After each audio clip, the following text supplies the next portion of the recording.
What's up, everybody? My name is Steve Hoffa. Super stoked that you're here. Glad that you're with me. Good show for you guys today. Great show. I've had three gentlemen packed studio on this episode. These guys, first thing and foremost, just really good dudes. I'm really happy that I got to meet them, and I was on their show. Keeping Up with the Nerds is their brand. They do a podcast as well as do fun skits and stuff like that, so check them out wherever you listen to podcasts, as well as their YouTube channel. A ton of fun. I was on issue 75 of their show. Again, had a blast on that. There was a good time, lots of laughs, and so I had them on my show. Not only did we talk about their episode, but kind of the name of the game for this episode and for this show was talking about the new Spider-Man movie. These guys, right? It says it all in the name. Keeping Up with the Nerds. These guys all know all the nitty-gritty about this stuff. And so it was kind of my take from, quote, not a nerd to these guys that, like I said, you could tell they're super passionate about it. And they really delved into quite a few things that I didn't even think about from behind the scenes. And it was a good time. So with that being said, let's get into the episode. Keeping Up with the Nerds.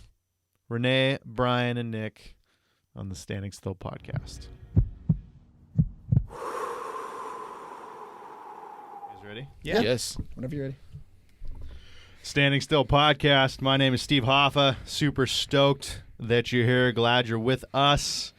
I've got some cuties on this show. I'm really excited to have you guys on. No, Keeping Up with the Nerds is the name of the game for their show. I've got these three gentlemen. Mm-hmm. I've got Rene Bravo. I've got Bryan. I've got Nick.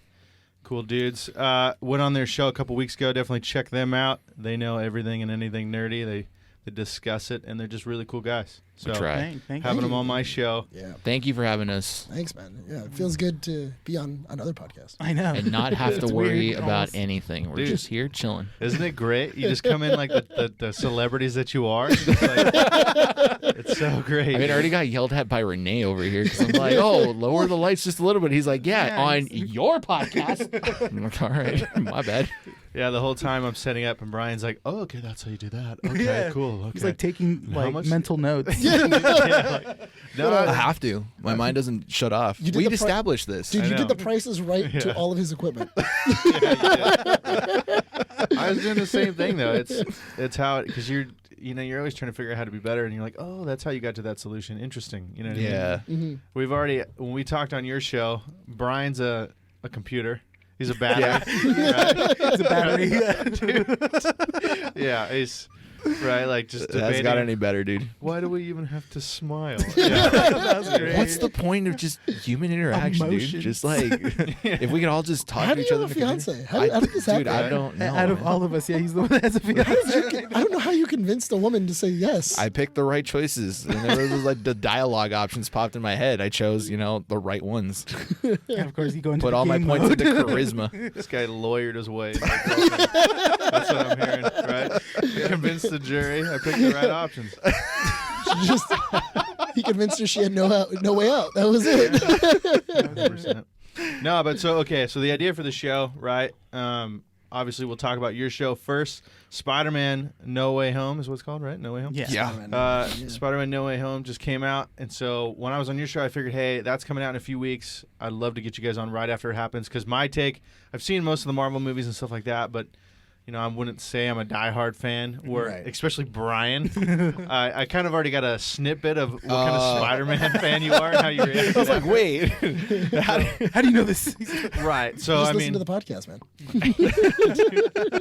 Right. So we'll get into your kind of show, and then we'll get into Spider-Man, and then at the end, I'll purposely keep it to the end as far as the spoiler version, and I'll actually really, I'll kind of get your thoughts of what you guys thought initially going in, and then. The spoiler announcement. That way people can listen to the show and still enjoy it. And then the very end, we'll dig in deep. Sounds good. Gotcha. Seen the show. But so Keeping Up with the Nerds. I've obviously heard the story. I was on your show. We've hung out a bit. But for the listeners, tell me all about it, man. What do you guys do? So, do you guys mind if I Go for kind it. of explain the Yeah, history of man, it? go So, it started out as a mini project, probably, I would say, like in May is when we started having the conversation. Yeah, we were starting the conversation. This was during the lockdown and everything. Yeah. So, because I was a regular customer at Undercity, and Rene and I would spend like literally an hour or more talking to just about comic books and just the movies and stuff like that. Undercity Comic Books. For people that don't know. Yeah, in Uptown Whittier. Yeah. And we've had our own separate projects before. I think you had like maybe 2 or 3 different I had podcasts. Like 2, yeah. I've had 2 or 3 different, I tried running my own YouTube channel. I tried making podcasts with different people, and a lot of them just didn't work out. So it just kind of came to this point where we were really bored. Yeah. And we're like, okay, well, we've never done a project together, so why don't we just start one? And it literally was like no planning, no nothing. We just sat in front of mics and we recorded the first episode of Keeping Up with the Nerds. Yeah. It was his girlfriend that came up with the name. Yes. It was She Mandy. always wants to point that out. Just let you know. No, it's Yeah, on. She's like always looking she's for still- royalties. Yeah, she's like on that first cent. I want it. Right. So because we're terrible. At least me, I'm terrible at making names. I'll spend like Oh, me 30 too. minutes on a character select screen name selection. I think Right. one of the names I was just thought in my head, I was like Nerds with Mics, but I was like, that's terrible. I was like, It doesn't work. It's weird how the name. If it's good, it's good, and all right, cool. But if it's bad, it's like it ruins the show almost. Yeah. Yeah, it does. So it's no reward, but all of the, you reap all of the what's the word I'm looking The for? benefits or No, like if you screwed up, you reap all of the consequences. oh consequences. Yeah. Okay, Check yeah. me out. Look at that, just figuring it out. So I was listening. There was a show on Netflix that came out around the same time. It was that weird Adventure Time-ish animation show. I forget what it was called. Okay. But that kind of gave me the inspiration because the guy that was making or that produced that show had his own podcast, and it was kind of like a variety show. Yeah. So we called our podcast originally "Keeping Up with the Nerds Variety Hour," and it Yeah. was us two. yeah. Probably for the first It was like 6 months, I would yeah, say. Yeah. Yeah. Wait, are you talking about Dan Harmon? Yes, Dan Harmon. Yeah. Oh, Okay. The Dan Harmon podcast? Are you talking? Is that what you're Is talking it? I don't about? know. I might have to look into it, but Yeah. I'll look it up when we discuss your later on. own guys. Like, that's what the fuck we were doing. Like That's what this whole thing was about this whole time. In all fairness, I came in later, so I'm just saying. That's true. I was like, Yeah. wait, Dan Harmon's who you copied? I'll look it up later. But we did. I think it was because Nick came around in like what issue 50. yeah, so he was a guest. He didn't come in until like the later part of year 0, right. technically. But yeah, we were just bored and we were just kind of wanting to do something and just discuss. Yeah. Nick came in like I would say no, issue 50 was year 1 is when we Was kickstarted it? year 1. Oh, okay. So he came in probably like issue 20, issue 30, somewhere Okay. around there. Because it was our Justice League review. Yeah. Yeah. That he Right. came- And the funny thing is that Nick and I've known Rene for a little under 10 years, and I've known Nick for a little over 10 years. But Nick and I have always had this relationship where we've kind of like talked to each other. Right. Because we used to work together, and then we went our separate ways, and every year we'd run into each other in the most like weirdest ways possible. When, what's his name, had his memorial in LA City Hall. Oh, Adam West. Adam West. We ran in literally hundreds of thousands of people there. And as me and my fiance are leaving, we run into Nick.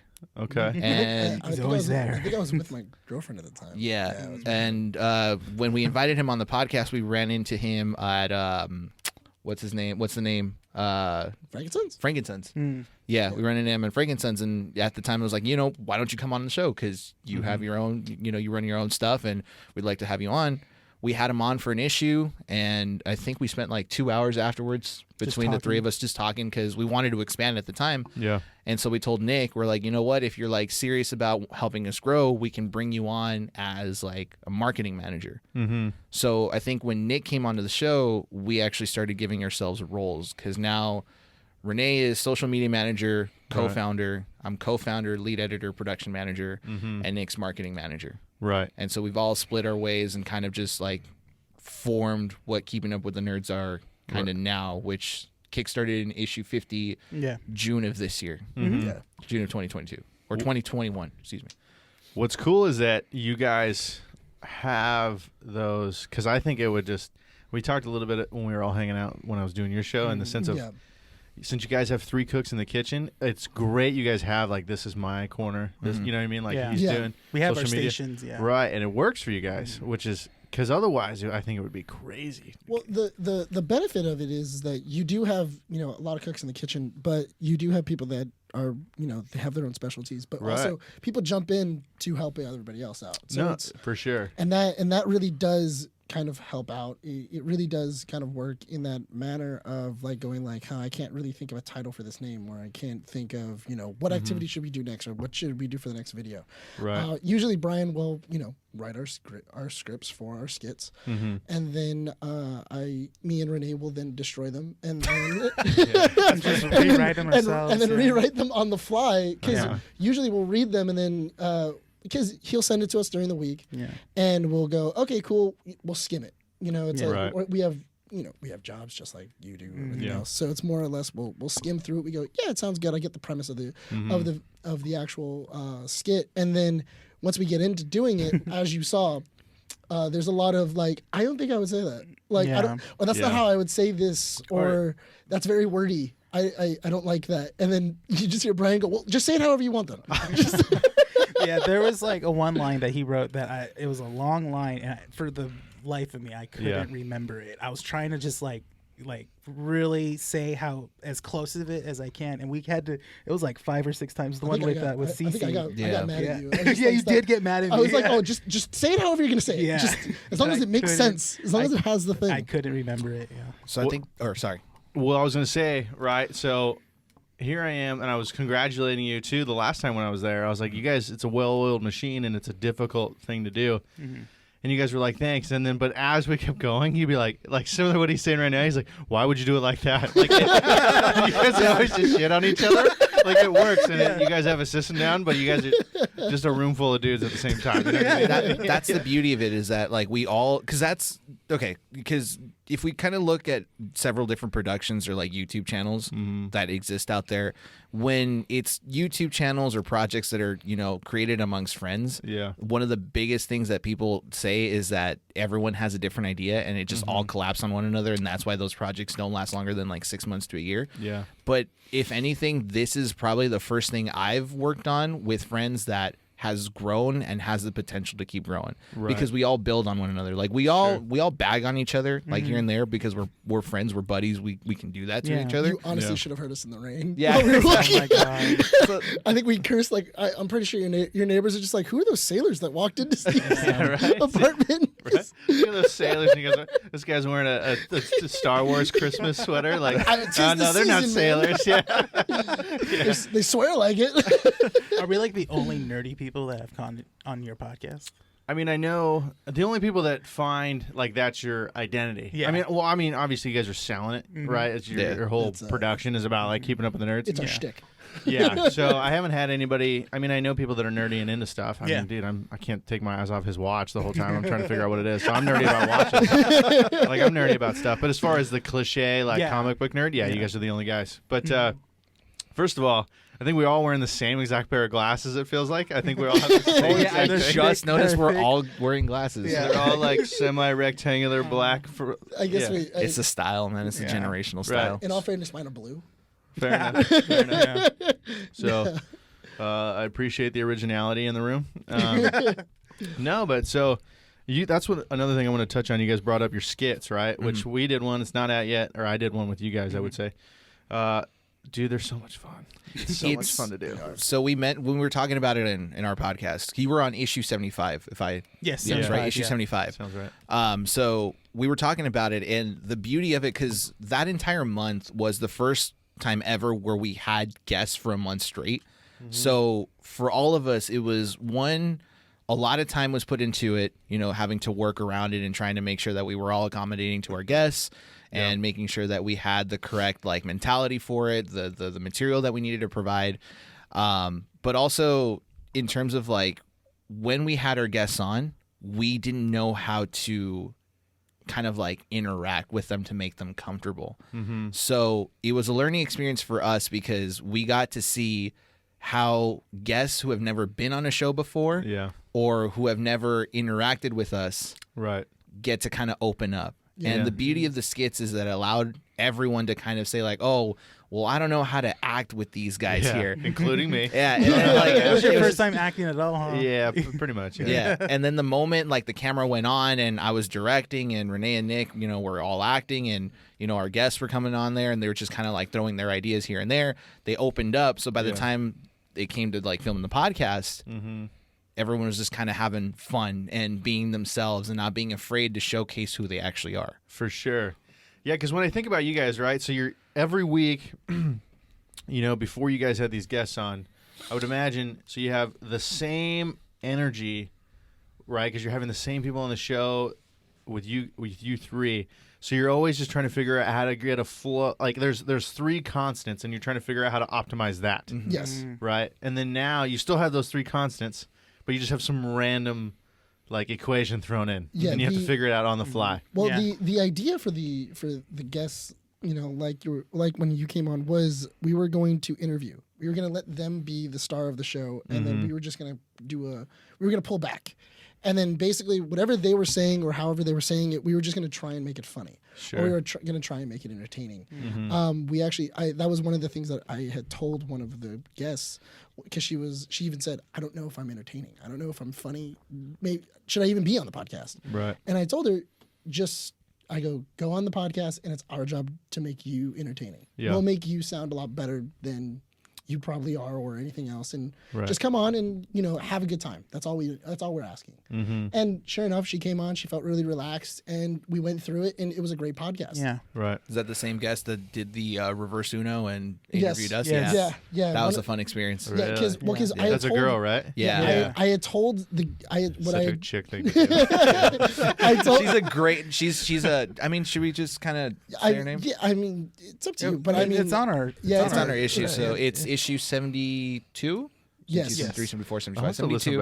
back. Yeah, 72. Sarah Heck was our first guest, and she had never been on a podcast before. I think being on ours was the first time she'd ever been Yes. able to do it. She has a Right. following on Instagram. She has a right? following because she's an artist here in Uptown Whittier. She does a lot of work outside of it as well with murals. She does more like art, like hand painted art, and cosplay. and cosplay. And when she came on, she didn't know how to act for the skit, but we kind of eased her into it. And then on the podcast, she's like, "Oh, I don't know if I'll be entertaining." Nick, like, relax, just let us roll with the punches. You just be yourself. Right. And then she came in with that reverse Uno and was like, "Oh yeah, we're gonna ask you guys questions." We're like, "Oh, it's that Yeah. kind of podcast." She Okay. watched all of our issues beforehand. That's right. Yeah, Yeah. you're telling me about it. So Yeah. she just She did research. Yeah. Because what I had originally told her, because I told her at your birthday, because that's when she had the first conversation with me, was, Right. well, what exactly should I do? And I go, well, why don't you listen to a couple episodes? That way you can kind of get a vibe for how exactly the podcast runs. And then she goes, okay, I'll listen to a few. She started on issue 1 and then went all the way up to present day issues. So Yeah. she watched every single, she listened to it and watched every single issue as they evolved, as everything else. dude, that's a lot. It was a lot. Yeah. It's Yeah. at least Our issues are- 73 hours. Yeah. Yeah. More because our issues are they're about an hour and a half average. Yeah. She watched every one. Every single Everyone. one. And she And even took notes down. took notes. So then when she then came on the podcast, she then went, oh yeah, I have a notepad of questions to ask you guys about things that you do on the podcast, like things that I noticed on the podcast that you guys all do.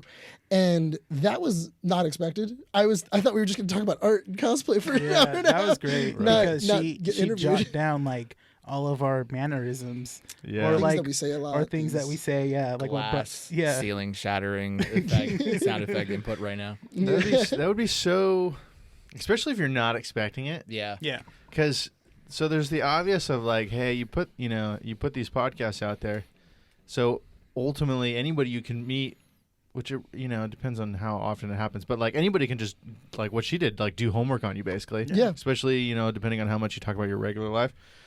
But for somebody to like go through it with the attitude of like, I'm gonna do homework versus just like, yeah, I've heard your show and I know this about you.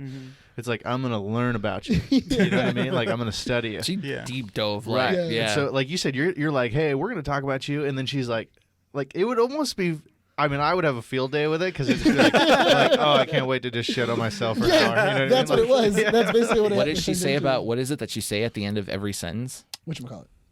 You know what it is? Like, For Nick, For Nick, Like, there was some, like then or something. It was something you'll say like it. You'll that. say it sometime in the podcast, and I'll it's say like it- because I can't listen to him anymore Yeah. without hearing that phrase, and it's because of Sarah. Actually, really? after she mentioned it, I don't know if you've noticed. I've tried to not do it. No, you say it like all the time. Unfortunately, it still comes out. If you hear it, point it let out. one- But yeah, I mean, I do that. I'll say, you know what I mean? Yeah. I'll say that, like if I'm trying to be funny, and maybe it's a good story, but it's not getting a laugh, and just whatever. I'm like, and then she, kissed me on my neck. You know what I mean? And it's like, you know what I mean? It's like, yeah, we know what you mean. Oh, stuff like that. Stuff like that. There That's what it he is. That's yeah. what you said. There That's it your is. deal. And stuff like that. Yeah, Yeah. stuff like that. But you say it super quickly, so it's like you'll be saying something. I never and noticed stuff that. like That's the thing. That was funny. Well, I never 'cause noticed that.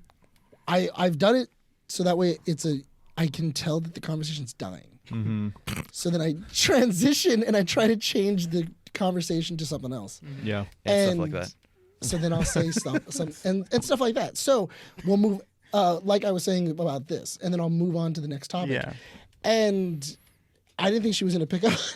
Apparently she did, which is funny, but Yeah. great, by the way. I will say this about our guests, because even when you were on it, Yeah. I think every guest we had was a learning experience for us, because at the time, in the last like 70 plus issues that we did, we were just talking nerdy stuff. Like we were just Right. talking comic books and movies and stuff. Yeah. Sarah was, an easy guest because, it was just cosplay. It was, comic books, and the MCU Eternals came out. So it was like things that we were comfortable with. But she taught us to reevaluate ourselves with the questions and kind of look into the detail aspects of it. She gave you the audit experience. The Like, She audit, did. straight that- up that's She the really audit. Oh, did. yeah, she, basically. she audited the episodes, and once we started looking back on them, we went. She's kind of right. Yeah. Yeah, We definitely. should probably look at that. CC was a streamer, so we dove more into video game topics. Lewis was a up and coming creator, and he kind of like opened up our eyes to the newer like world of kind of creating your own content. Yeah. And then when you came on, it wasn't nerdy. Yeah. Right. And I think the biggest thing for us, what came out of it was we can definitely run the show Yeah. not having to be nerdy. That means that we are more of an open pool than we thought.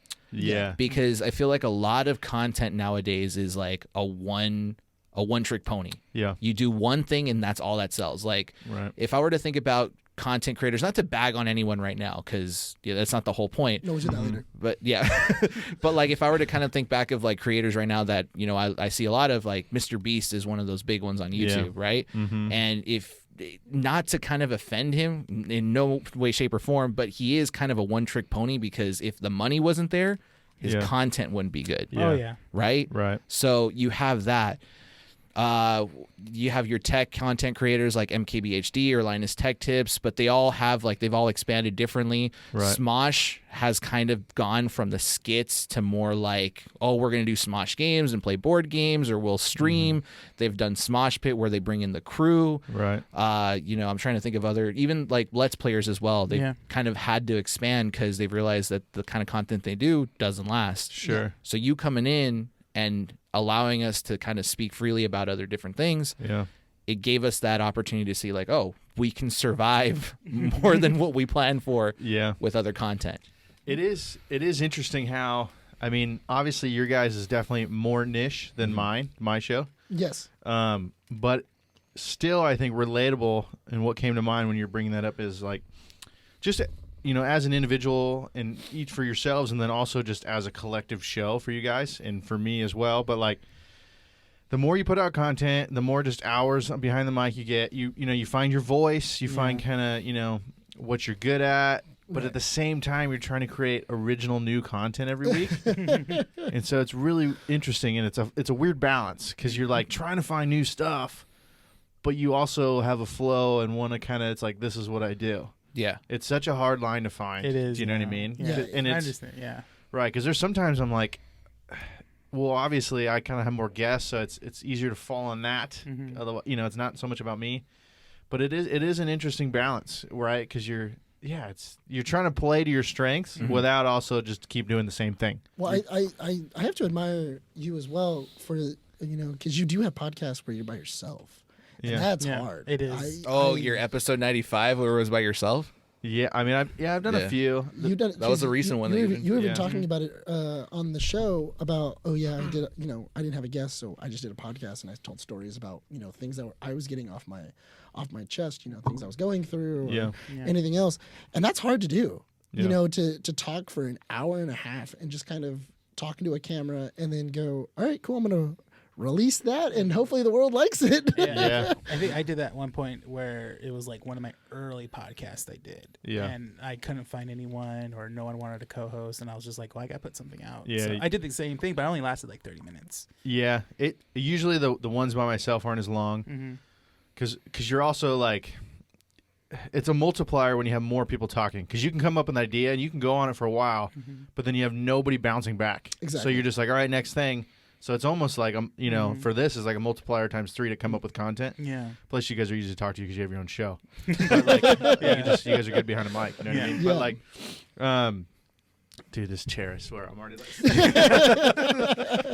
But no, what's interesting, and I'll breeze over this because it's not supposed to be about me for the show, but like, so the end of the year, last year I did a what I learned about 2020, Okay. and I'm excited because I'm gonna do the same thing for this year. Yeah. Right? It's gonna be by myself, and it's kind of daunting, dude, because it's like, I mean, I've had a lot of shit happen to me this year too, but like, it's a blessing and a curse. And I'm sure you guys have had this where you're trying to just like, all right, I need to force myself to come up with material. Sometimes it just falls right in your lap, you know, like Yes. a big movie might come out, like we're going to talk about Spider-Man. It's like, it's easy to find content for that. Exactly.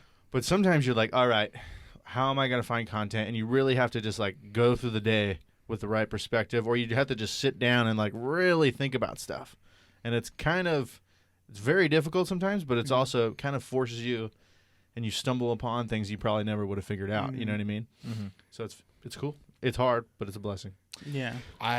Before Rene and I did Keeping Up with the Nerds, I was running my own podcast called Drinking Matters, and that one was That was pretty good. I listened to a few of those episodes. Those were actually pretty good. I like the concept, Yeah. but I'm on that same boat with Steven where it was like having to constantly make content happen every week, because the whole thing was, it was me and a guest having, we would have a drink. Yeah. And we would talk for about an hour and a half, just about anything, you know, depending on like who the guest was. I had my friend Dom, who is studying, I think, neurology. No. I just got that. I was like, no. Fast and I Furious think he was getting his master's in neurology or something like that. And so we started talking about like sciences and how you could kind of communicate that to the public without it being a fear tactic. Right. And so that was one of the episodes. But as I started, trying to progress the show, it became more difficult because I would have to adjust not only my schedule, but to their schedule.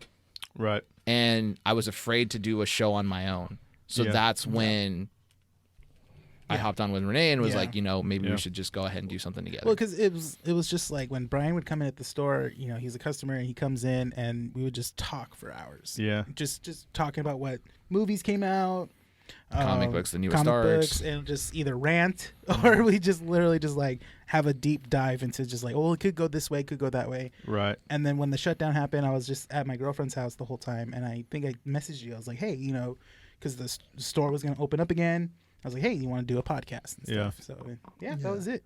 And plus, what drove us together even more is that we did previous podcasts together.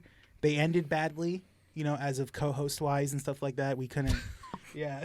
we had a running joke for a bit where we were afraid to work together at some point. Because we were like, we don't want to get hurt again. Yeah, we don't want to get burned, by other people again. That's why. And I think that's why we're both like, we took it really slow. Yeah. And we established like, we legitimately like, we came out of like an abusive relationship where we're just like, we met with the terms. We're like, okay, we're going to do it this way. It's 50-50.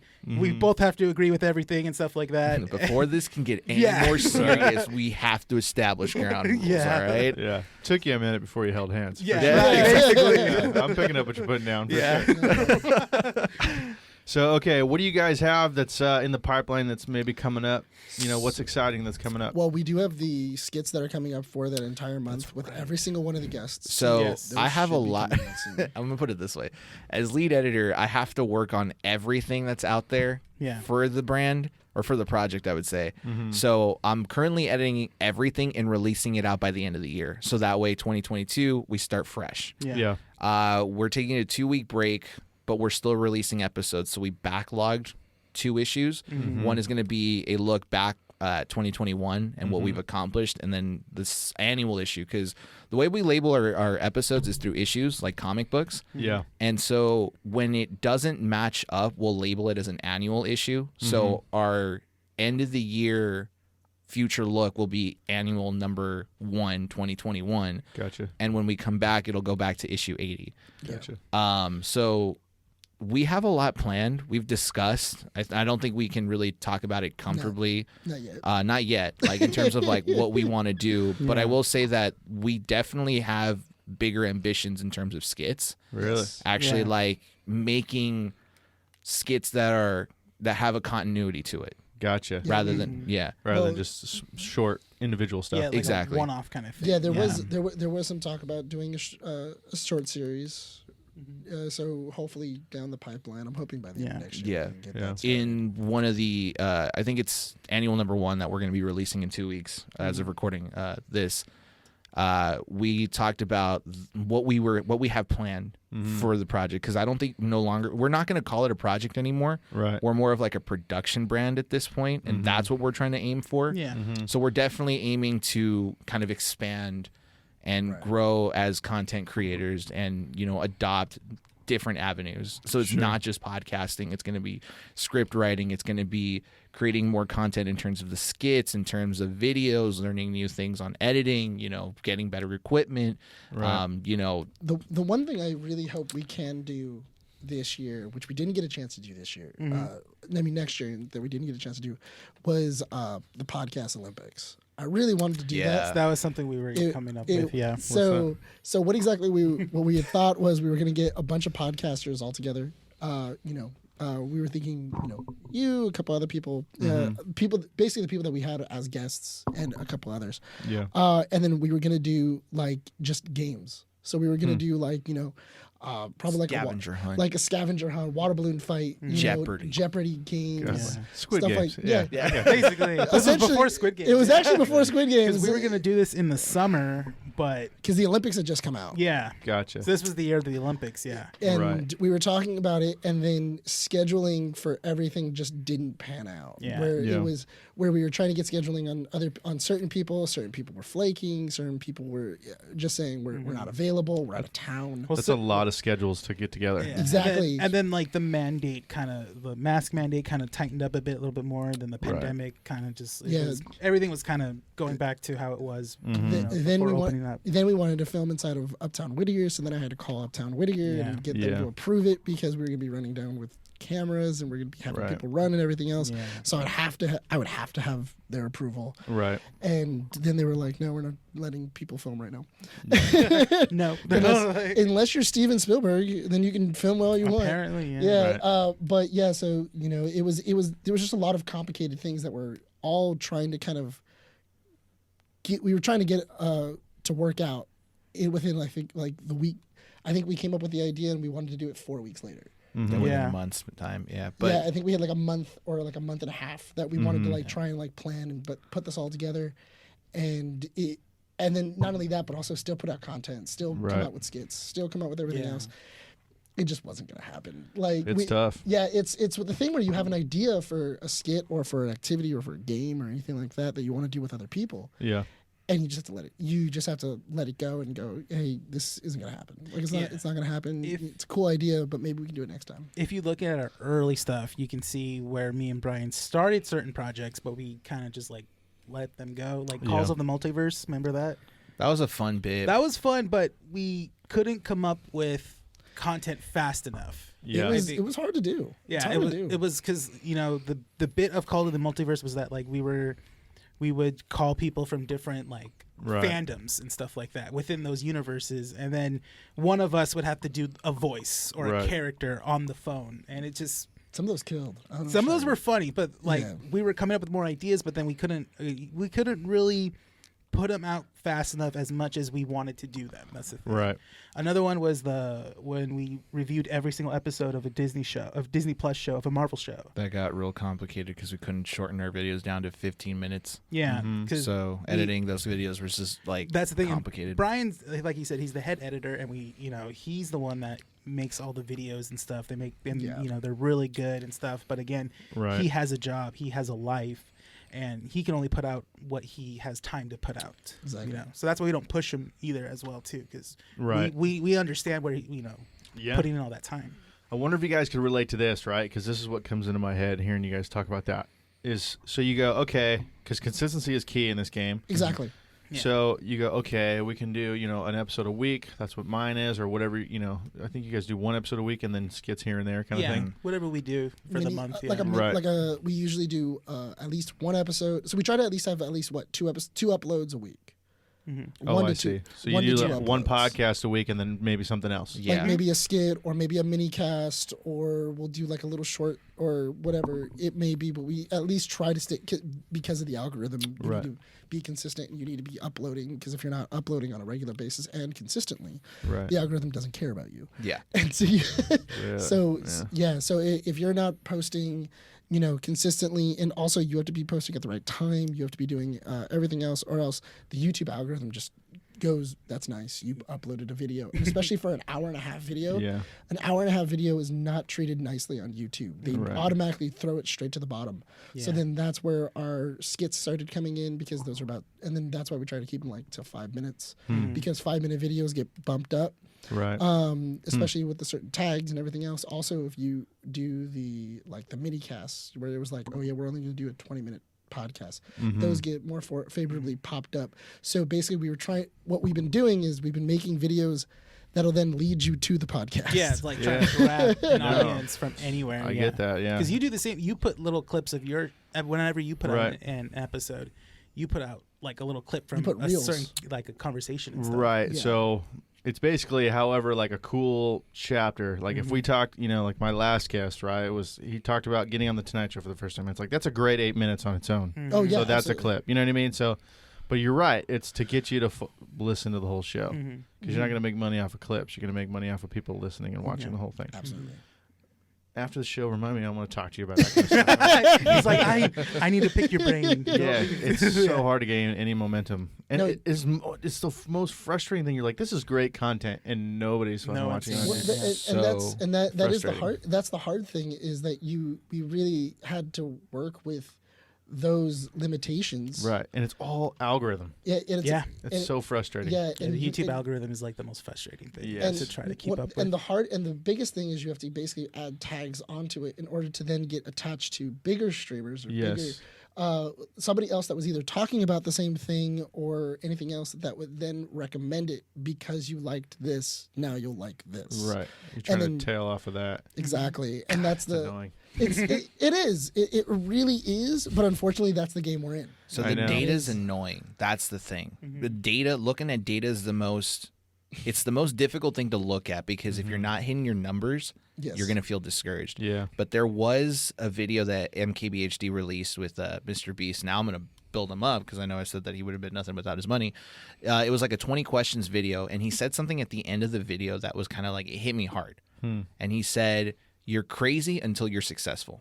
So by that, what he was expanding on was basically, you don't look at your analytics as harshly as you usually should. Yes. Like, to pay attention to them and kind of see where your trends are at, and make the videos you want to make, and make the videos that are going to hit the target audiences, right? Like, that's what you want to do.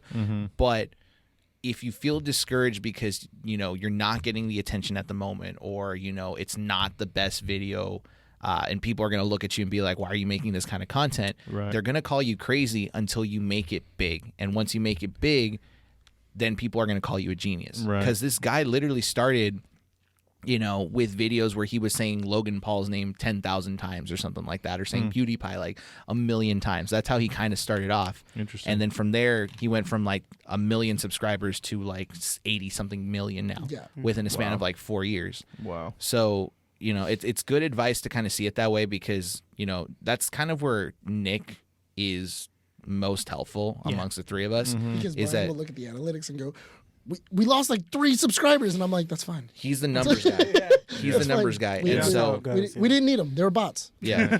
He's- Well, that- I'm sending you a pie today. Yeah. No, but honestly, it really is, because you start kind of going like, why did we lose 3 subscribers? Why Right. did we lose 2 subscribers? We were growing and then we lost 2. Is it we posted a video? Did they not like the video? Was it because of this? But then you also have to then think about, okay, but also YouTube has bots, and those bot accounts get shut down. So then you lose. So you also lose, accounts via that.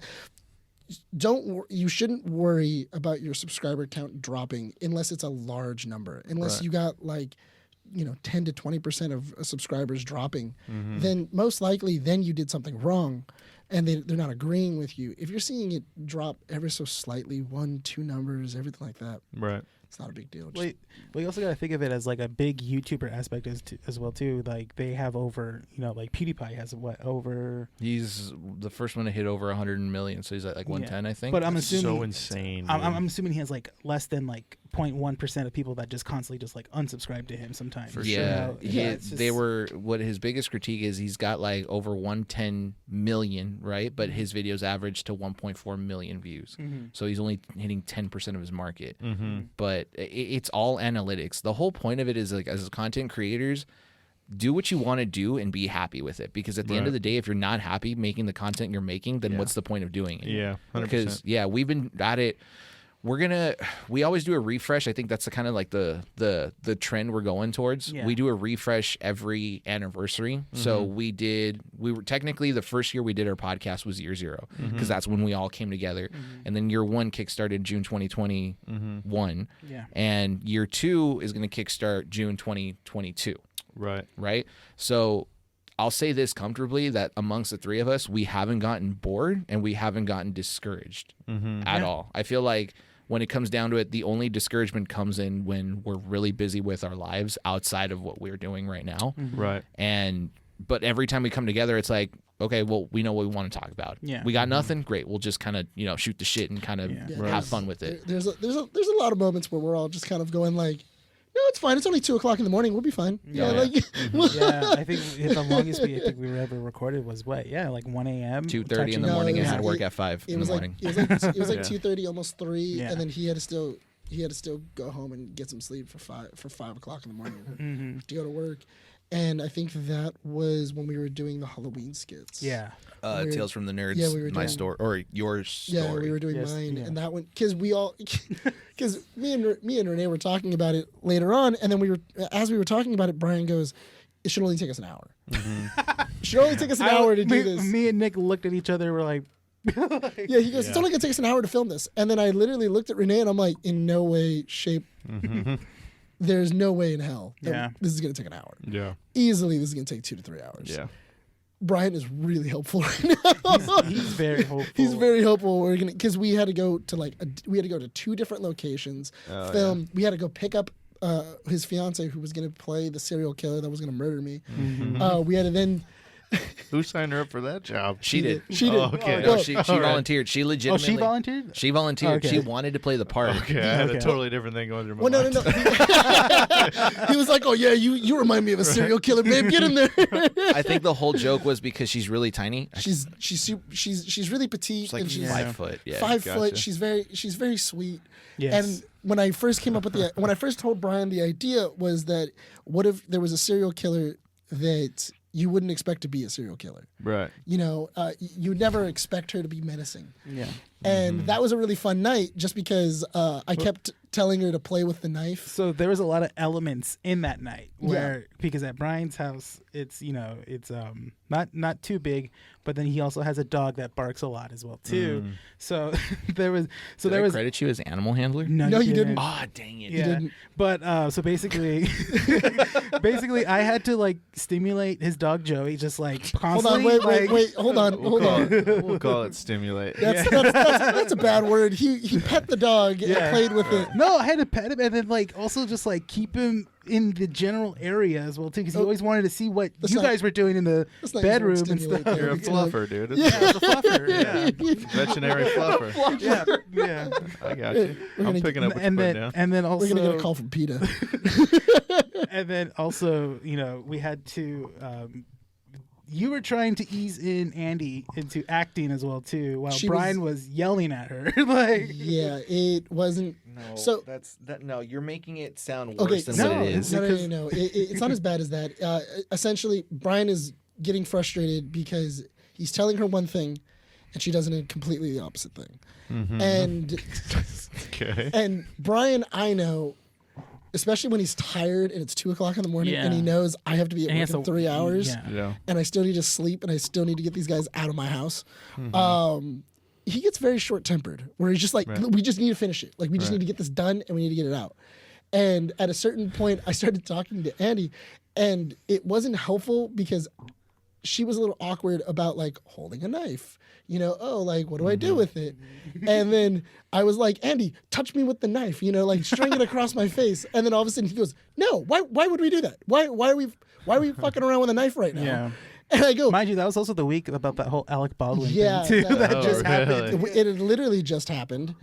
And yeah, so he was like, oh, no, I don't want any accidents or anything. I go, what's the worst thing that could happen? Which also, nothing happened. Nothing happened. Nothing happened. It was fine. Luckily. Dude. Sorry, go ahead. No, yeah, but what was it? He was getting frustrated, and then it doesn't help because in general, I was just making her laugh. So every single time she would be doing a take, I would do a stupid face, or I would say something stupid, or I'd have my tongue sticking out while she's like trying to you were do this, gagged, yeah. because I was gagged during the scene. So there was moments where I would be like, "Ooh," and then I would just make like a weird noise. So, okay. Hang on. Here's how I heard it. Okay. So, okay. You have a gentleman Yes, that works in the medical field, which is a very difficult field. absolutely. Okay. He has to be at work in 3 hours. Yes. And he's trying to convince his wife that she's a killer. And she's completely not. Yes. And then one of his other friends is jacking off his dog. Okay.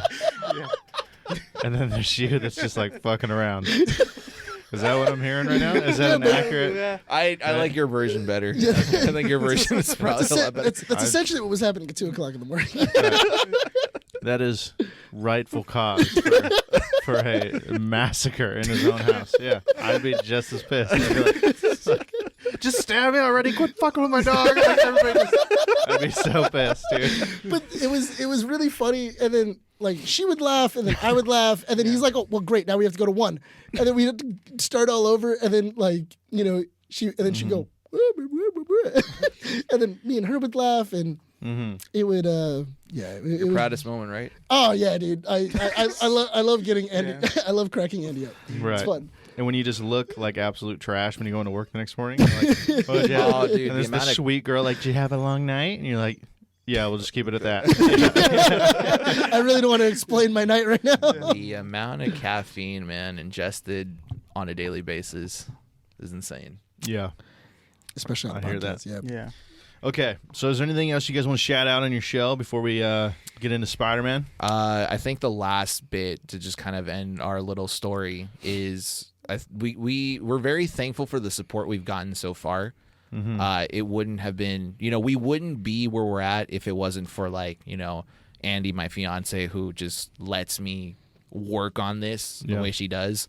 Mandy, who's constantly supported Rene through a lot of the stuff, all the things that we go through. And she recently took on the role as well as being our TikTok director, I guess. Yes. TikTok manager. Because she has a TikTok herself, and she has a really big following on TikTok. 'Cause Nice. she does little videos and stuff like that. That's what's up. And she knows how to work the TikTok algorithm as well too. Right. So we basically was just like, okay, I kind of handled it, but at the same time, I was doing the social media, and it was hard to kind of keep up with everything, with especially video ideas, because we already are doing so many other stuff. So we kind of needed, I guess, like a third person to kind of handle that. Yeah. And then definitely Nick, one of the biggest support systems that we've had. Because, okay, don't rub your own ego here. All right, I'm going to do it for you just a little bit. Don't fucking rub anything. Dude, I'm in a bedroom right now. I automatically felt like I needed to rub something. Right. But no, Nick definitely. The dark solar edge. I'll rub Brian. It's Okay, stop. Definitely Nick, because he came in at a time where we were kind of lost, Rene and I, and we definitely wanted to grow. And if it wasn't for Nick coming in when he did, we wouldn't have had the direction we have now, because now we're more confident. Definitely, if anything, like a year and a half later into making what we do, we have ambitions and goals, and we definitely plan on, selling merch and advertising ourselves differently. And Nick gives us the idea of potentially having panels at, expos and stuff. Right. So there's all that. Sarah, John, two of my best friends. who've constantly supported me on here and listening to episodes, Yeah. and Sarah, who came on in issue 72, just being a great support system, and everyone else who's listened to us and shared our content and just kind of like views our YouTube channel and listens to us on a weekly basis. Excuse me. It's great because we always ask for that interaction, and when we do get it, we're super excited to talk to them and thank them for listening to us, because it's definitely a lot of work. So we wouldn't be where we're at without our support system. Yeah, there was a lot of people where when we asked them, "Hey, can you do this for us?" Yeah. Immediately they went, "Sure, give me like 20 minutes." Lewis, issue 74 guest was the one that redesigned our logo. Oh, really? Yeah. Yeah, he went through it, and because we originally were talking about it, and the first thing I told you guys when we were going through it, I was like, well, we have to redesign the logo. The logo needs to change. We need to redo it. And then I hit up a buddy of mine. He's a graphic designer, and the first thing he said is, he goes, "Sure." He goes, "When do you guys need it by?" And I go, "Whenever you have your own work, you're doing everything else. When it's done, it's done." Right. I'm not expecting it to be done tomorrow or anything like that. And it was funny too, because he goes, "Let me listen to a couple of episodes and then I'll figure it out." And then I hit him up like 2 days later, and he goes, "Oh, dude, I'm like halfway done." And I went, "What?" And he goes, "Yeah. I'm already halfway done.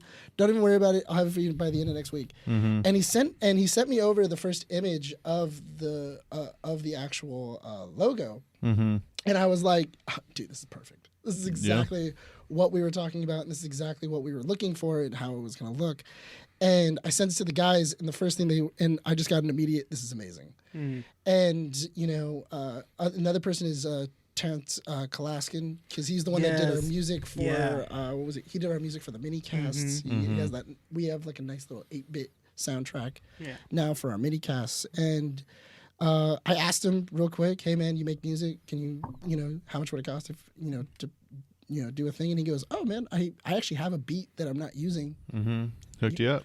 You can have it." And like he sent it over to us, and we've been using it for our mini cast, and it gives a nice little little vibe and everything else. And there's a lot of people that just immediately we asked them for a favor, or we asked them, "Hey, can you do this?" And they automatically said yes, and that helped out a lot. For sure. Definitely. That stuff's priceless. It is, yeah. How expensive a logo is. Oh, yeah. It's insane. Yeah. Especially like a really, really good one. Because not only did he give us the logo, he gave us the logo, a JPEG, PNG, and he also gave it to us in 5 different colors. Yeah. Like hundreds of dollars is what it normally costs. Yep. Yeah. Just for like A redesign, a simple redesign. Yep. Yeah, a simple redesign. And then not only that, but then he also started he went through our Instagram and then started giving us like really great tips, because he has somewhere near, I think, like 2,000, almost 3,000 like subscribers on Instagram right now with his art. And the first thing he saw when he was going through it is he goes, "You guys do awesome art. Like, you guys have these graphics that you guys do all the time, but you guys aren't showing them off." Because Bryan does the graphics for the pins for our for the podcast, and before we were cutting them in half, and when you were going through the Instagram, you would notice you'd only see half of the image, so you'd actually have to click it in order to see the full image. Right. And he immediately saw it and then gave us that tip of going, "You guys have this really awesome art. Why are you hiding it? Right. Cut the other half of this, because it's useless. Just cut that off and just post this, and your actual tile wall is going to look amazing." And ever since then we've been doing that, and now our Instagram looks amazing. I love it. I love the way it looks now. Yeah, definitely. Yeah. And I love the idea of talking to other YouTubers, and then them seeing you making a mistake, or seeing a place that you're not doing quite as well on, and it's something that they're doing extremely well on, and then going like, "Hey man, I see why you're not growing in this field. It's this. Change it." And immediately it'll start helping. And that's something in which I feel like it's important to do. Sure. Yeah. And that community is super valuable. Yeah. Definitely. Absolutely. Yeah. I think it was Mr. Beast who also said it. Because he was saying, I never understood why YouTubers always have this concept of, if I figured something out, I'm going to keep it to myself. I'm not going to help anybody. Right. And then he goes, and I think what he said was, if one person, if you made a mistake and then you tell a buddy how you made the mistake, you tell 2 other friends, then they do a mistake and then they help you out. If all 3 of you do 100 mistakes, then that means that you guys are all helping each other out. So that's 300 mistakes that if by myself, I would have done by myself. And instead, other people are now catching these mistakes and we're all helping each other out and exchanging resources, exchanging people like, hey, I know this guy that does music. Hey, I know this guy that does this. Use him. He's really good. Right. And that way, you can grow your own community, grow your own clients, grow everything else. And then that way it grows with you. And, you can make friends and then, there's more content, everybody's sharing, and you're kind of growing your audiences together and they're going back and forth. Right. And and it's really great to kind of see that. Sorry, you caught me right as I was I was expecting more from my entire conversation. Right. Sorry. That was a quick period to that sentence. Yeah, I know. In all fairness, I did see you drinking, and I was like, this would be a great time to stop. Yeah, that's all I want to say. Go. Yeah. Okay. Spider-Man. Yes. Yes. So, okay. We're at 54 minutes. We'll get to Spider-Man. So let's keep this spoiler free For right now, and then they'll make a hard line in the show, and then it'll be filled with spoilers. So what you saw Spider-Man? I did Tuesday. How did you feel coming out of the movie? Because Brian can go on for about an hour. So I can describe this movie in like a sentence. I've done it. what? Crying? No. Okay. Just tears? No. It's just tears. Well, okay. Well, we'll lead in with this. You guys obviously saw the trailers when they came out, or at least a trailer. We broke. What was your initial thought? Like when the first time you saw, because we all knew something was coming, right? The new Spider-Man. Yeah. Yes. But when you first saw the first trailer, what was okay, this is where I'm at going into this. When you first saw it, like if you could sum it up. The first thing that I remember seeing and saying was obviously certain people are in this movie that they're not talking about. Not only that, but also it's basically Into the Spider-Verse. They made a live action Into the Spider-Verse. Yeah. Yeah. And I was interested to see how exactly they were going to mix that in with the, how exactly Far From Home ended. Yeah.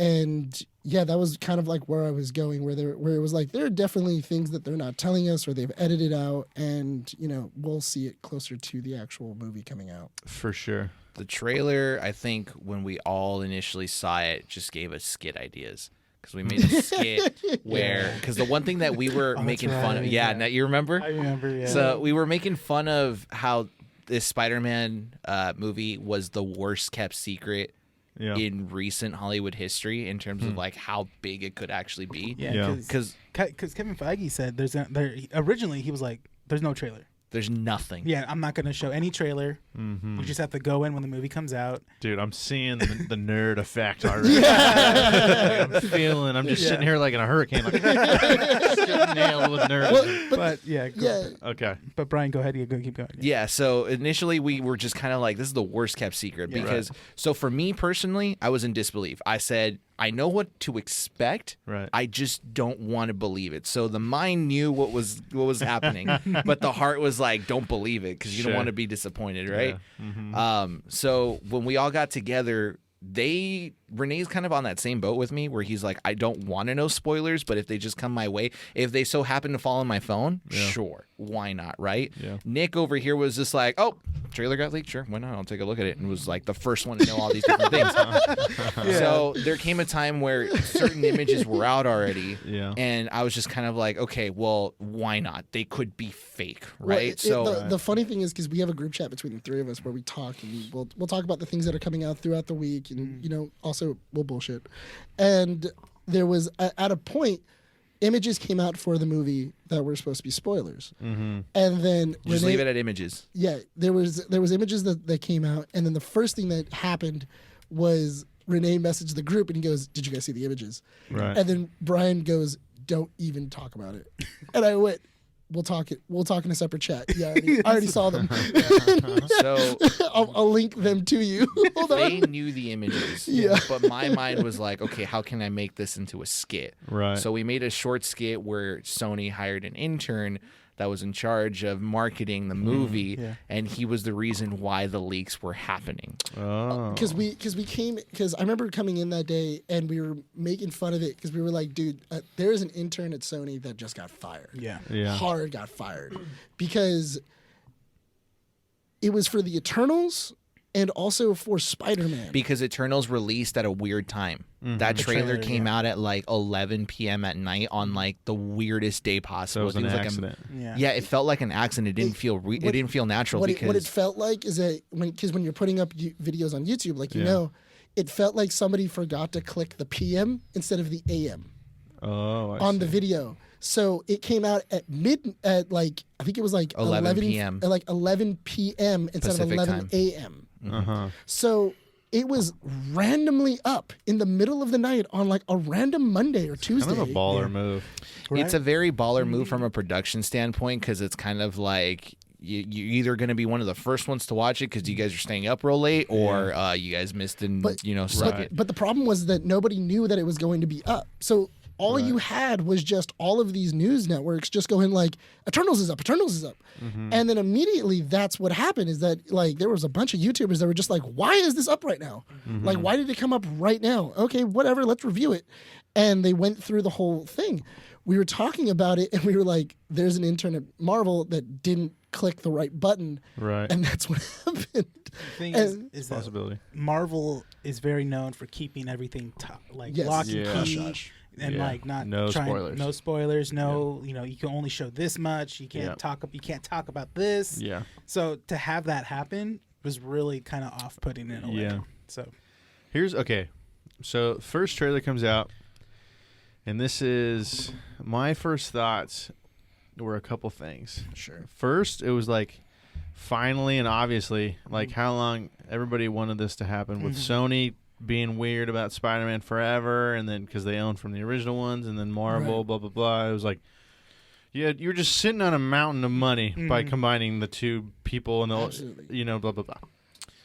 Okay, so I thought about that. Like, oh, you made the obvious choice that everybody's been telling you to make for years. Good for you. You're like very creative. You know what I mean? Like now, don't screw it up. Yeah, right.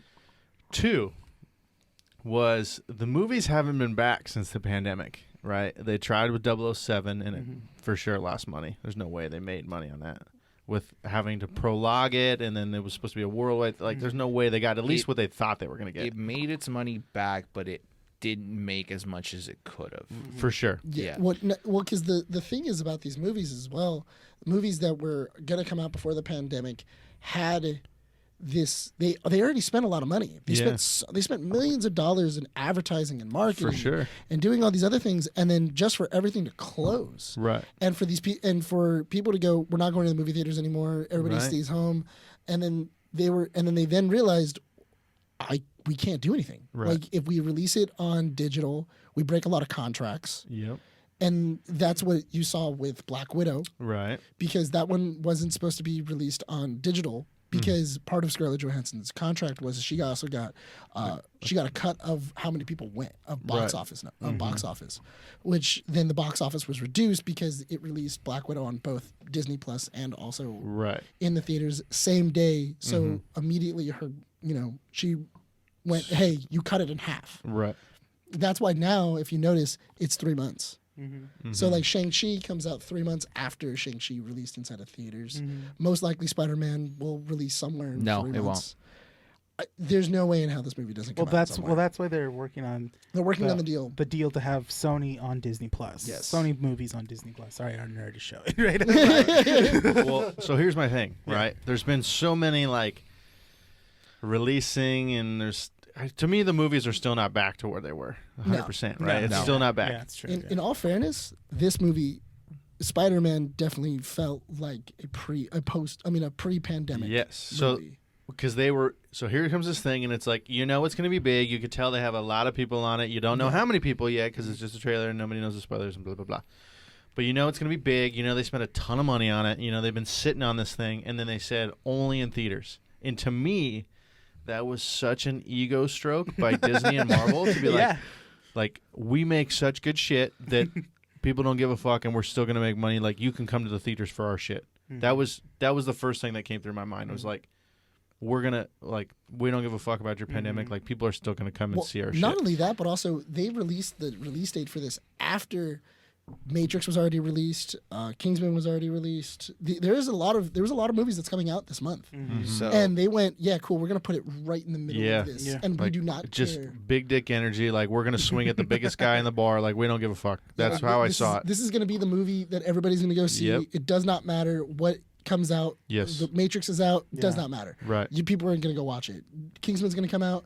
It may be good, it may be bad. Well, people are still gonna go watch this. The movie that came out like simultaneously with this is Nightmare Alley with Guillermo del Toro. Oh, that's right. Yeah. And then Kingsman was no Sing gets 2 released this week. Yeah. Sing 2 was supposed to come out. Yeah. And then Kingsman comes out on the 22nd, so it was competing a lot. But to kind of go back on that point where it was like, you know, you thought that the release was only in theaters was like an ego stroke for Disney. Yes and no, because I know a couple people that were also tweeting it that way, where it's like, oh, it doesn't seem to care. Like, I don't think Disney and Sony care about the pandemic and all this stuff. You could look at it that way, but also kind of thinking of it from a consumer perspective. Would you have had the same experience if you would have watched it on your own TV rather than theaters? No. Because I can tell you right now, No. our experience, I've seen it twice, and Really? both experiences were one of a kind. Because the audience reaction is what sells you on certain things. So once we go into that whole spoiler territory kind of aspect of like the conversation, there were moments where all of us were like, oh, like, what the fuck did we just see? Like, we were just in full hype mode. People were screaming or cheering or sobbing. There was one guy that got called out for pulling out his phone. In one particular scene, the big reveal of one moment, the guy pulls out a phone, records with the flash on, and then you just hear in the background, way to fucking record, you dumbass. Yeah, like, put your fucking phone away. Recording with the flash, what a fucking loser. and it literally came from the entire room to shame this one man. That's annoying. Or what was it? I think there was one kid that started crying in the very beginning before everything else happened. And then I heard one dude in the back going like, that kid better not be staying.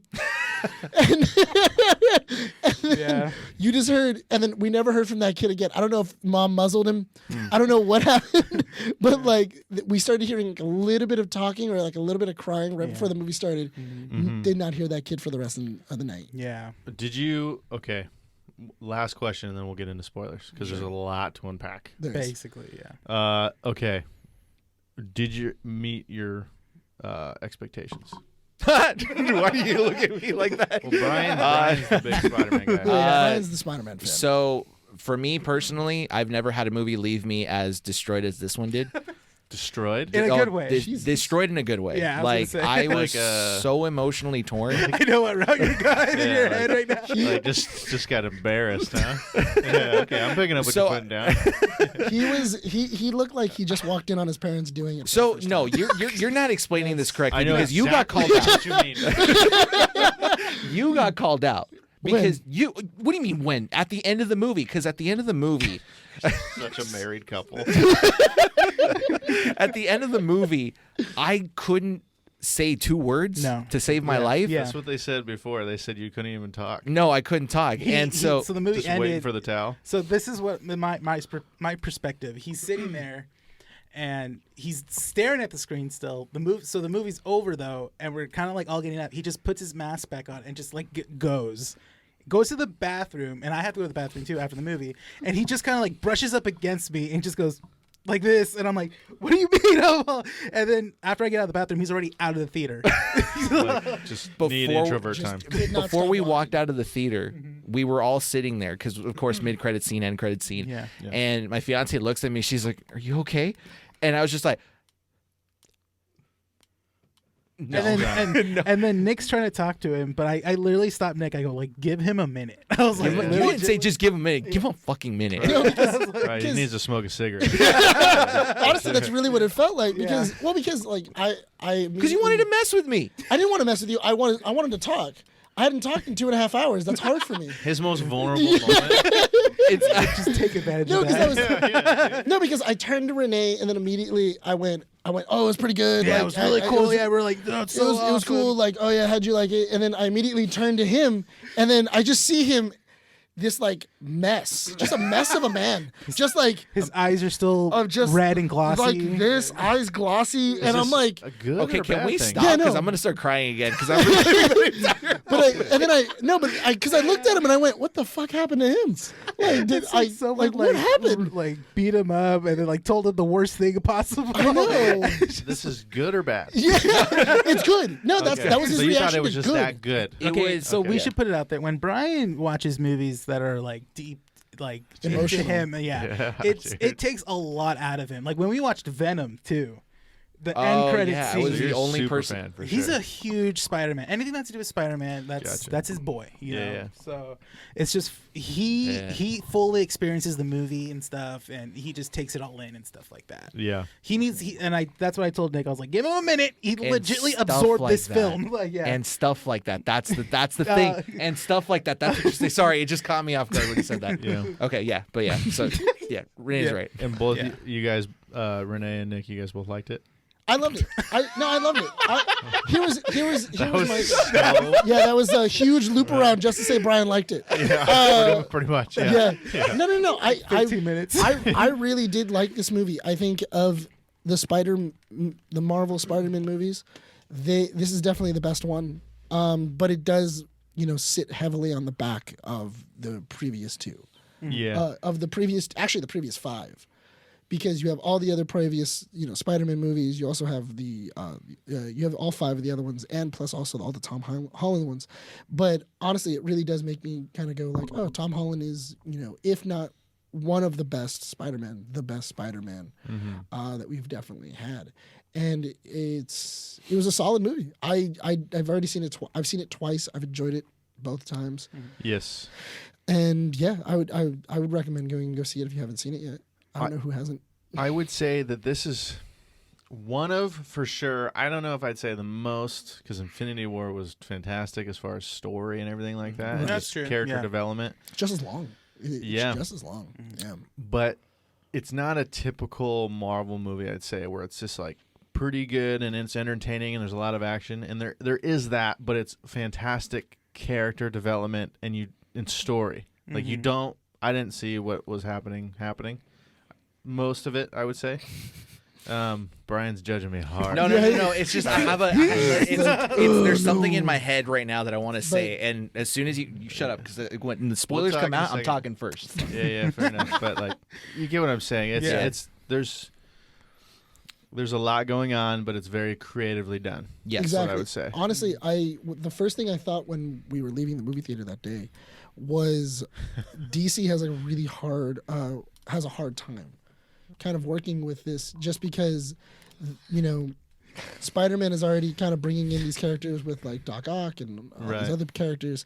And they've already said that, oh yeah, Michael Keaton's coming in, to play Batman. I was going again. to say they're doing the same thing with Flash. Yeah, where- with the Flash. With how Spider-Man did this. Yeah. And so it's going to be careful. Be careful. But anyways, yeah, I get what you're saying. I'm picking. Up what you're saying. I mean, Brian's face. I know I was exactly how like, to why talk are you about saying it. be careful? And I was just like, oh, wait a minute. Yeah. be Yes, careful. I knew what I was saying. Yeah, no, what was it? But yeah, it's interesting to kind of see how exactly they're going to use these characters, because honestly, Warner Brothers hasn't had the best of luck of like trying to use characters creatively. They haven't had the best of luck writing. That's Yes. the Correct. that's the bigger picture. And I would say Yeah. they have some really awesome characters and some great storylines, but unfortunately, the directors and the writers just don't understand the material as much. Yeah. And what was it? So I'm really interested to kind of see how exactly they take this movie and kind of go, because that's always what happens when this movie sells.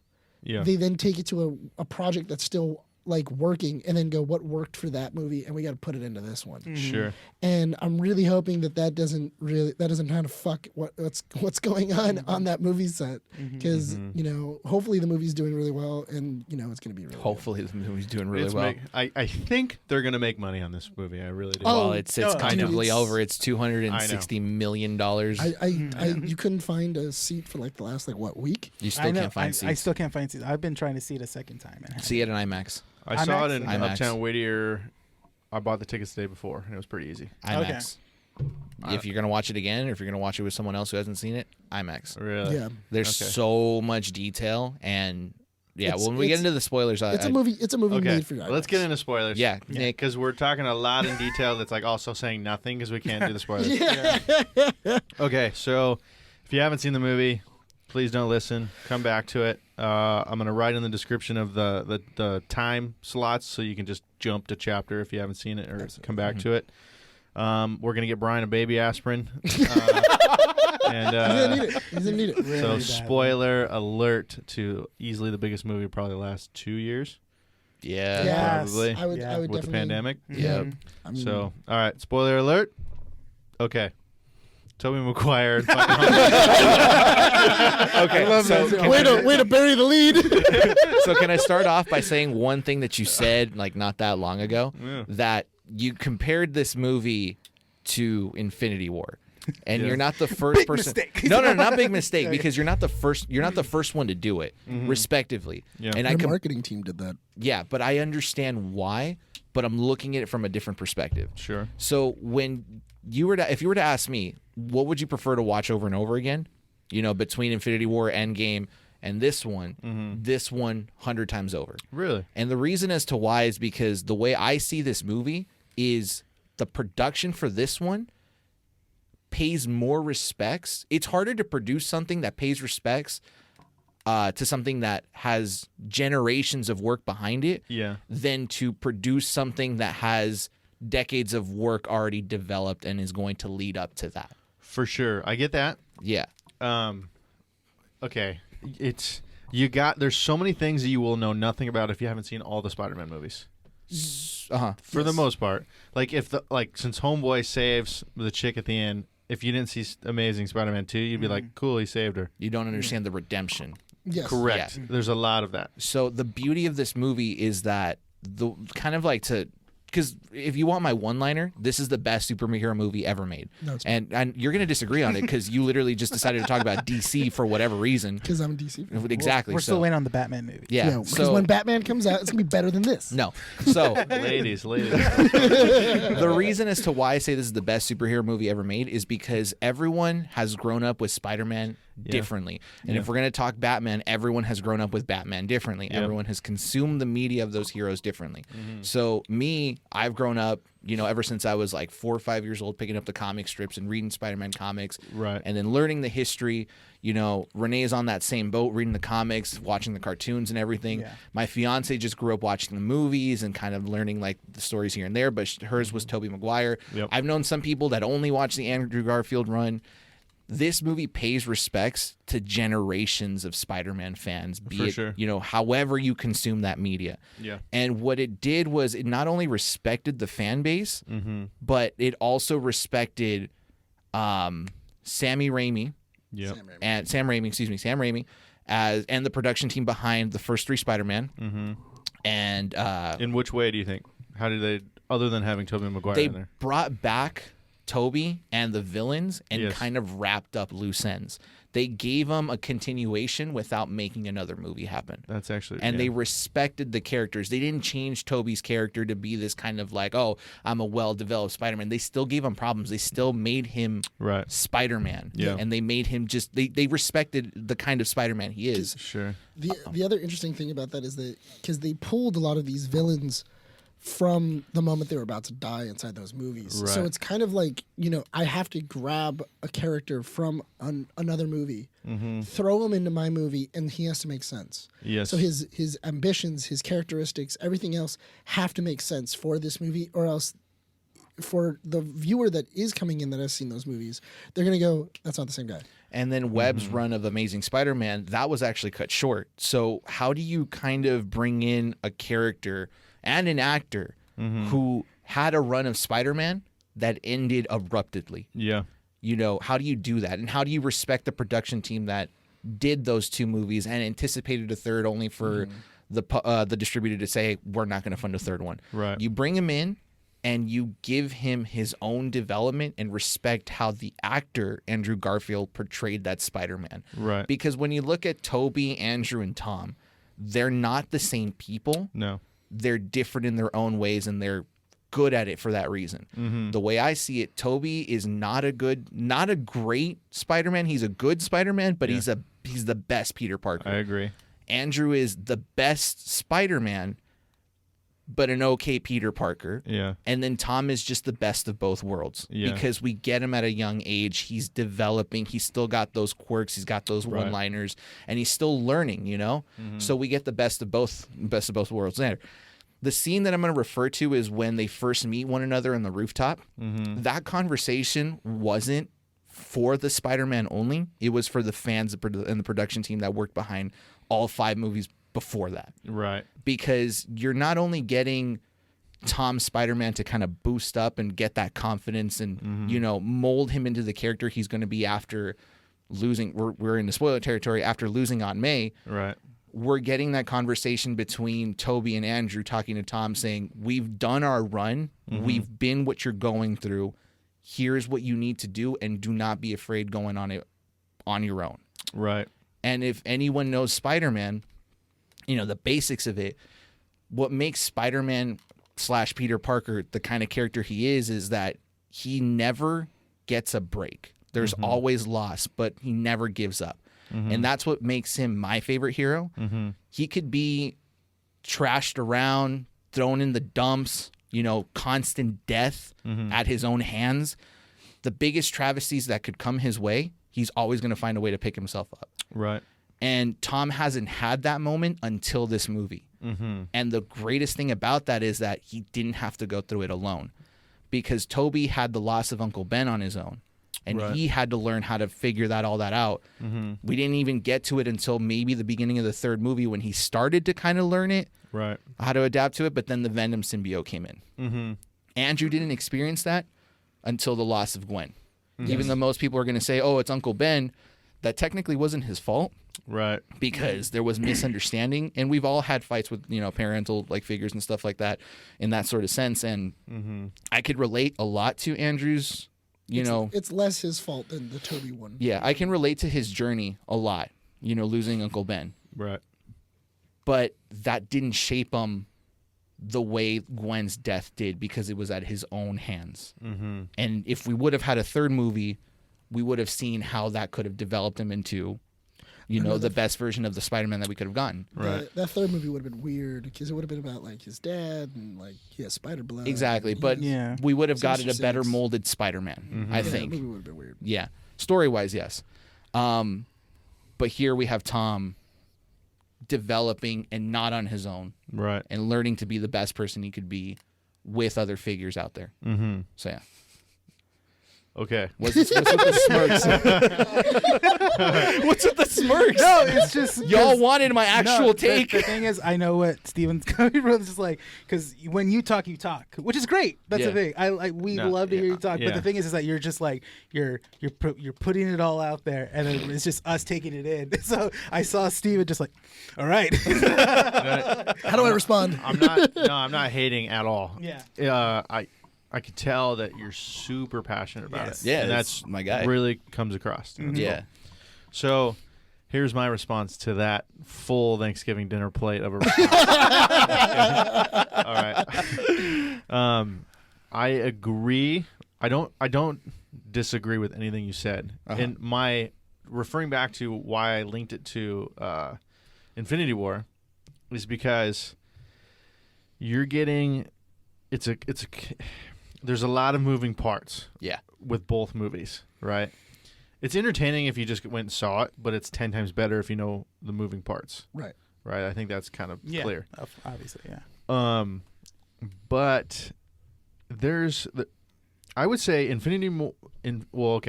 Spider-Man, it's got good action, and they know how to fucking make a superhero movie now. So like all the CGI is legit and everything looks good. But you don't go walking out of there and going, wow, that was a great superhero movie. The fight scene was sick. Like that's like way down the list. You're just thinking about how they tied everything in. The writing is so good. And like I said, it's really creative. And what I meant earlier during the non-spoiler section about like, I didn't know, because I mean, okay, the whole point was like, are they going to bring the other Spider-Man back, the original actors? Which we were like pretty sure, but it was the biggest thing. Yeah. That was kind of the big thing.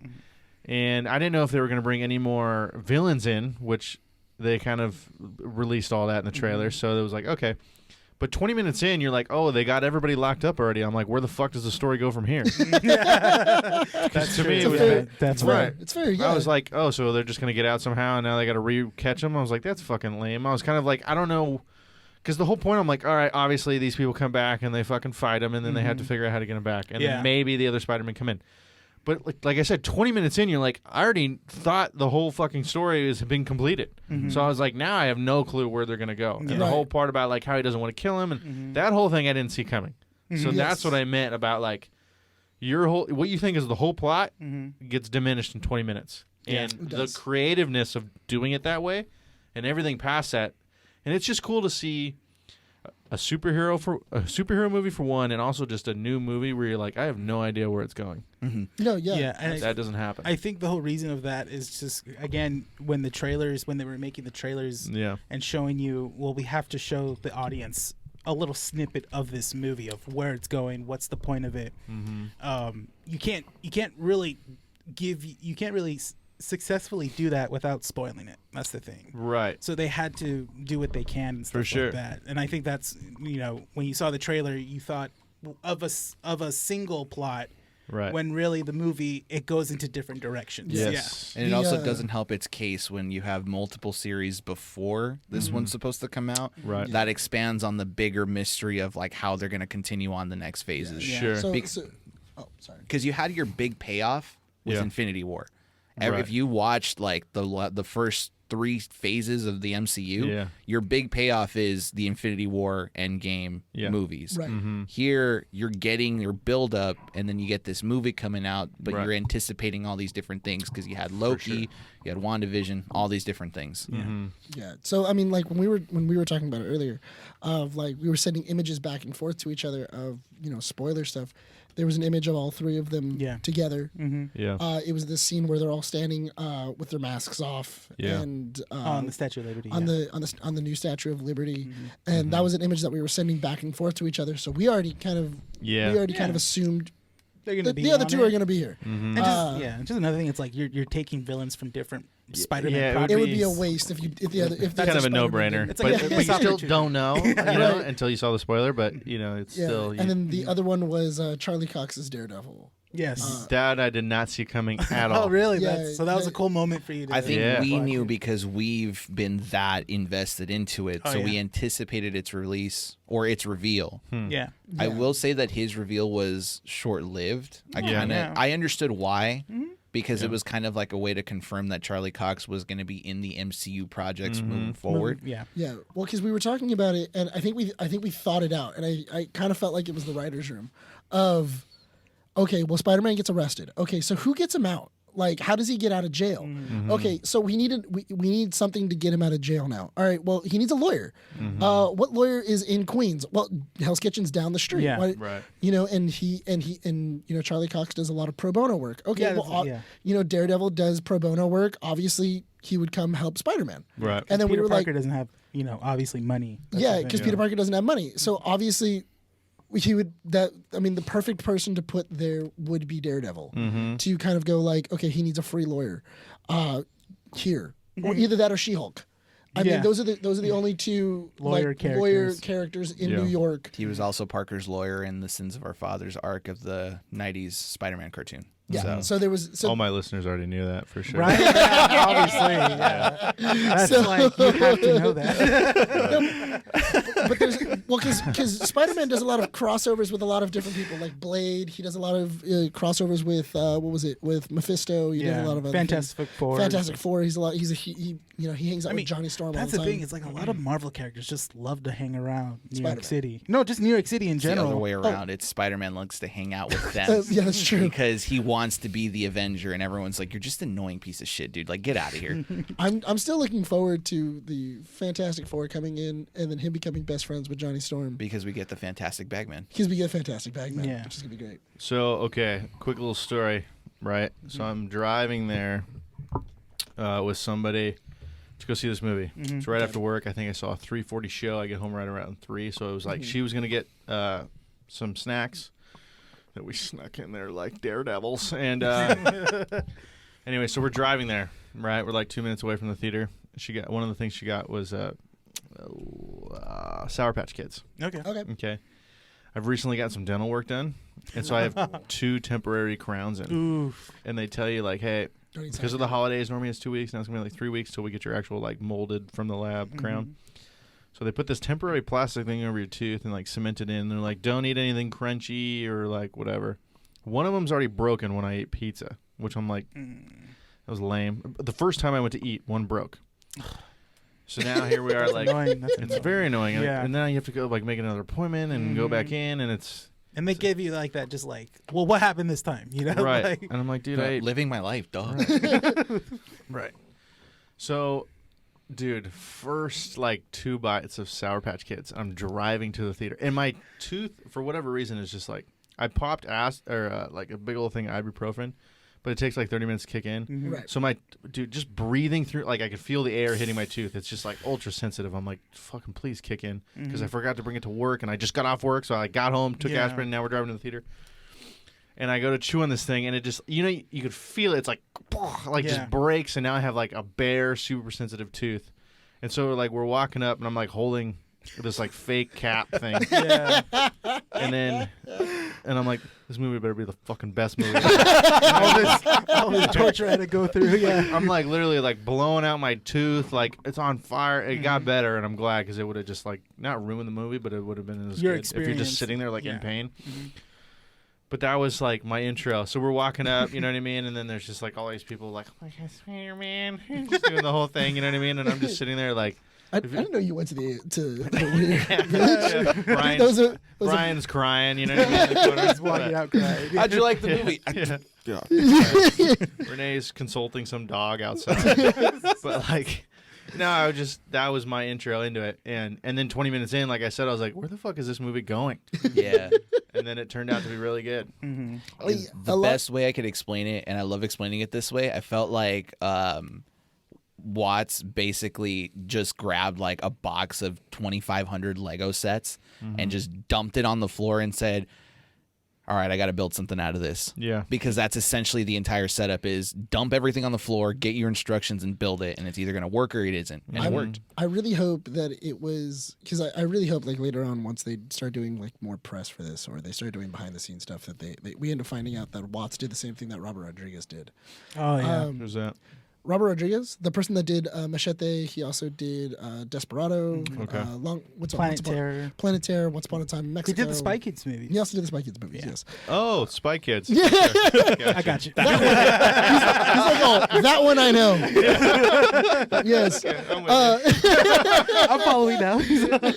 Well, anyway, he's a collaborator with like Quentin Tarantino and everything else. Well, he ended up doing. Such an idiot. Yeah. Sorry, go ahead, dude. He ended up doing what was it? Mandalorian. When the Okay. Mandalorian One of the came out. episodes, He yeah. ended up doing one of the episodes, and he was trying to tell them what he wanted for his episode, and they hadn't written it yet. So what he did is he got toy sets. You're talking about the child episode, right? When he gets Yes. taken? Yeah, that's the one when Boba greatest- Fett Yeah, comes back. when Boba Fett comes yeah. back. So Love that basically, what he did is he got the episode, and instead of writing a script, he filmed it with his kids playing with the toys, With action like figures, yeah. what exactly he would want the characters to do. And so he was like throwing toys, then he was like using like really bad special effects of like the toys would then explode with like this like really terrible CGI fireball. And he was kind of like, well, when I went in to want to do this movie, I kind of felt like I was playing with my toy sets again, and I thought if I could do that with actual toys, then it would be something that people would want to watch. And I feel like that's what this movie was. It was very much. John Watts had all of these toys to play with, and then he went, okay, I have to make sure that every single one of these toys has a solid they have a solid conclusion. Right. Every single one has to get their kind of like their shine. They have to get their moment, and then also have a good conclusion where you can send them off into the sunset. And it wouldn't have worked if the cast wasn't on board with it. Because one of the greatest things to see is Willem Dafoe Yes. take on the role of Green Goblin, Norman Osborn again. Yeah. And come out in an interview and say, I didn't want to be on it if I was going to be doing a cameo, and 2, if I didn't get to do my own stunt work. because my God, those suplexes he did on Tom Holland. I'm like, how does a man his age basically throw a child like that? Dude? It makes no sense, but God, he's a genius. He did that? Yeah, that was all him. That was all his stunt work. Besides when he gets like flinged out. Anything. No way. Yeah, yes. Anything that he legally could do. Yeah. That his body allowed. Or the studio was like, okay, we'll let you do that. Yeah, Dude, you really, I mean, you already know it because the original Spider-Man, but like you watch, so he gets to reprise his role. That dude is fucking perfect for that role. Oh, yeah. He's the best one. Yeah, because he just becomes this like little weak old guy. Yeah. And then but that voice and the laugh, like dude, you're just like you really believe like fucking alter ego that he has is fucking badass. He definitely has like the face of like Jim Carrey where he can just grin and it stretches. Yeah, there's certain people in Hollywood that like you could give the role to someone else and they could do an okay job, but there's certain definites.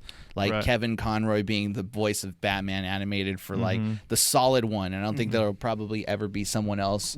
That like will even be remotely close to him, or Mark Hamill's like iconic laugh for the Joker. Yeah. When it comes to Green Goblin, and now like Ryan Reynolds as Deadpool. Ryan Reynolds is Deadpool. Willem Dafoe is like the quintessential Green Goblin. Right. No, he's in 30 years if somebody tries to reprise that role, it's like good fucking luck, dude. Yeah, because they nailed it.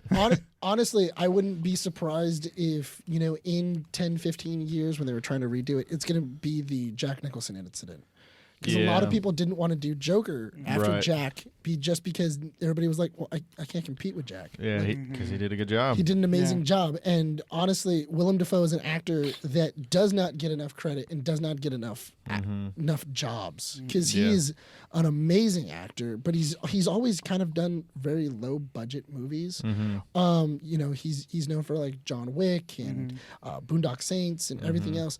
But yeah, he's a great actor that, came from the stage and for his age, did an amazing job. Alfred Molina, too, as Doc Ock. Yeah, Alfred Molina he does really well. Too. He joked about it. He was like, I only came back for the money, but you can tell that guy was like excited because he's like, I don't have to deal with metallic puppet arms to be filming this scene. It's all CGI. Great. You could tell the way that the shots worked that they had that freedom. Because I remember I watched that interview and I could tell, I'm like, they had way more freedom, like on the bridge and everything. They were doing all kinds of creative stuff. Yeah.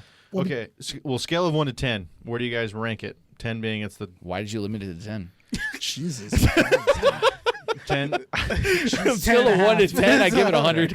This guy, dude, we're at an hour and 35, so we got a little bit until 4 hours, but I would consult your doctor if you have a hard on for any longer, dude. My God, can you jerk this movie off anymore? No, not enough. No, I would definitely give it a solid 9. Yeah. I'd give it a solid 9. Yeah. The only thing I would say is the beginning is a little slow.